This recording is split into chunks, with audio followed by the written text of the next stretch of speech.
नमस्कार दोस्तों, हमारे इस चैनल बॉलीवुड सिनेमा बाप में आपका दिल से स्वागत है। उससे पहले आप हमारे इस चैनल में नए हो तो हमारे इस चैनल को सब्सक्राइब करो, उसे हमें आपका सपोर्ट मिलता है। चलिए दोस्तों आगे बढ़ते हैं। दोस्तों आज बात करेंगे यशपाल शर्मा की। यशपाल शर्मा जो एक भारतीय अभिनेता है, उनका जन्म हुआ था 1 जनवरी 1967 को हिसार यानी हरियाणा में। यशपाल शर्मा फिल्म और थिएटर अभिनेता है। वह विशेष रूप से बॉलीवुड फिल्म इंडस्ट्री में काम कर रहे हैं और उन्होंने अपने उत्कृष्ट अभिनय के लिए प्रसिद्धि हासिल की है। उन्हें मुख्य रूप से फिल्म लगान के लिए जाना जाता है, जो 2001 में रिलीज हुई थी, जिसमें आमिर खान अभिनेता थे। इसके अलावा उन्होंने कई फिल्मों में काम किया है, जिसके लिए उन्हें काफ़ी पहचान मिली। उनके पिता का नाम प्रेमचंद शर्मा है। वो PWD में काम करते हैं। उनकी माँ गृहिणी है और उनका एक भाई भी है जिसका नाम है घनश्याम शर्मा। यशपाल और उनके भाई पढ़ाई के साथ साथ छोटी उम्र से ही काम भी करने लगे थे। यशपाल के बड़े भाई ने 10वीं के बाद पढ़ाई छोड़ दी थी। वही यशपाल अपनी पढ़ाई का खर्चा खुद उठा रहे थे। कभी वो बच्चों को ट्यूशन पढ़ाते तो कभी छोटे मोटे काम करके पैसा कमाते थे। यशपाल को बचपन से ही एक्टर बनने का भूत सवार हुआ था और वो दिन ब दिन बढ़ता जा रहा था और वो तैयारी भी करनी शुरू कर दी थी। और ये तैयारी शुरू हुई थी गली के एक रामलीला मंचन से। रामलीला के अलावा कृष्ण जन्माष्टमी पर कृष्ण लीला के मंचन में भी ये हिस्सा लिया करते थे। मगर जब एक दफ़ा इन्होंने पूरे स्कूल के सामने हिम्मत करके एक कविता सुनाई और उस कविता के लिए उन्हें प्रथम पुरस्कार भी दिया गया तो इनके अंदर हौसला आया। फिर एक दिन अपनी जान पहचान के किसी शख्स की मदद से इन्होंने पहली दफ़ा अपने शहर हिसार में ही प्रोफेशनल नाटक किया और इसी नाटक के बाद यशपाल शर्मा के मन में थिएटर के प्रति प्रेम जागृत हुआ। हिसार में पहला नाटक करने के बाद यशपाल शर्मा के मन में थिएटर के प्रति इतना आकर्षण पैदा हुआ कि ये हर वक्त थिएटर के बारे में ही सोचने लगे। एक दिन इन्होंने जब ये सुना कि दिल्ली में नसरुद्दीन शाह का कोई नाटक होने वाला है तो ये अपने घर से भागकर दिल्ली आ गए। उसके बाद दिल्ली में इन्होंने एक थिएटर ग्रुप ज्वाइन कर लिया। NSD यानी नेशनल स्कूल ऑफ ड्रामा से थिएटर की ट्रेनिंग लेना शुरू कर दी। NSD से अपना कोर्स पूरा हो जाने के बाद यशपाल शर्मा ने प्रोफेशनल थिएटर में सक्रिय हो गए। एक दिन जब एक अखबार में अपनी एक्टिंग की तारीफ वाला एक आर्टिकल देखा तो इनका इरादा बदलने लगा। इन्हें लगने लगा कि लोग इनकी एक्टिंग की खूब तारीफ करते हैं, तो अब ये फुल टाइम एक्टर बनेंगे और फिल्मों में नाम कमाएंगे। और आखिरकार एक दिन ये मुंबई आ ही गए। अब शुरू हुआ यशपाल की असली संघर्ष। यशपाल को 3 साल तक कोई काम नहीं मिला और मुंबई जैसे शहर में 3 साल तक बेरोजगार रहना कितना मुश्किल होगा। यशपाल का जीवन बेहद कठिनाइयों से गुजर रहा था। हर प्रोडक्शन के हाउस का दरवाजा खटखटाना जारी था। कहीं भी उम्मीद की दिया जलने का नामो निशान नहीं था। यशपाल का जीवन बेहद कठिनाइयों से गुजर रहा था। ये हर रोज कहीं न कहीं उधार लेकर अपना पेट भर रहे थे। नौबत ये आ गई थी कि ये अपने घर वापस लौटने का इरादा बनाने लगे थे।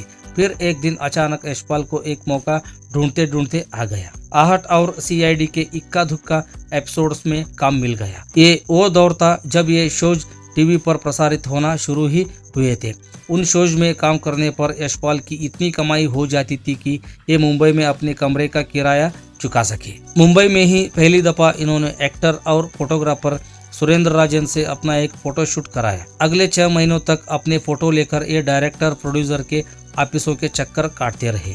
इन्हें रोल ऑफर तो हुए, लेकिन वो इस तरह के रोल होते थे जो इन्हें जरा भी पसंद नहीं थे। इत्तेफाक से यही वक्त भारतीय टीवी जगत पर डेली सोप्स की शुरुआत का भी दौर था। उन दिनों भारत में शांति, इतिहास और अपराजिता जैसे डेली सोप्स बेहद लोकप्रिय हो रहे थे। यशपाल वहाँ भी काम मांगने पहुँचते थे, लेकिन जब इन्होंने वहाँ का हाल देखा तो इन्हें एहसास हो गया कि ये किसी भी हाल में इस तरह से काम नहीं कर पाएंगे। इत्तेफाक से तभी इनकी मुलाकात सुधीर मिश्रा से हुई। सुधीर मिश्रा ने इन्हें अपने एक डेली सोप में लीड भूमिका ऑफर की, साथ ही अच्छे खासे पैसे भी इन्हें ऑफर किए। लेकिन यशपाल शर्मा अपनी धुन के कितने पक्के हैं इसका अंदाज़ा आप ऐसे लगा सकते हैं कि इन्होंने सुधीर मिश्रा को उस रोल को निभाने के लिए मना कर दिया। इन्होंने कहा, फिलहाल मैं किसी डेली सोप में काम नहीं करना चाहता, मुझे आपके साथ फिल्म करनी है। सुधीर मिश्रा उस दिन यशपाल की शख्सियत से प्रभावित तो बहुत हुए, लेकिन वो यशपाल को कोई काम न दे सके। दूसरी तरफ यशपाल ने अब तक संघर्ष का एक नया तरीका निकाल लिया था। वो जब भी कहीं किसी डायरेक्टर या प्रोड्यूसर से मिलने जाते तो अपने पुराने नाटकों की स्पीच याद कर ले जाते, साथ ही अपने फोटोग्राफ्स भी साथ ले जाते। वहां पहुंचकर वो अपनी स्पीच सुनाते और फिर फोटो के पीछे अपना पेजर नंबर लिख छोड़ आते थे। यशपाल का ये तरीका लोगों को पसंद तो आ रहा था, लेकिन काम उन्हें अब भी नहीं मिल पा रहा था। हालात ये हो गए थे कि यशपाल अपने इस संघर्ष से अजीज आ गए। उन्होंने लोगों से मिलना जुलना छोड़ दिया। वो हिसार वापस लौटने की तैयारी करने लगे थे। उनकी दाढ़ी भी खूब बढ़ गई थी। इत्तेफाक से इसी दौरान यशपाल के किसी दोस्त ने बताया कि गोविंद निहलानी एक फिल्म बना रहे हैं, उसके लिए ऑडिशन दे आओ। गोविंद निहलानी राजकमल स्टूडियो में ऑडिशन ले रहे थे, लेकिन यशपाल के पास इतने पैसे भी नहीं थे कि वो वहां तक पहुंच सके। इन्होंने अपने रूम से स्टेशन तक का सफर पैदल पूरा किया। इसके बाद परेल तक इन्होंने लोकल ट्रेन में बिना टिकट यात्रा की। फिर वहां से ये पैदल राजकमल स्टूडियो तक पहुंचे। चूंकि उन दिनों मुंबई में मूसलाधार बारिश हो रही थी, तो ये पूरा भीग चुके थे।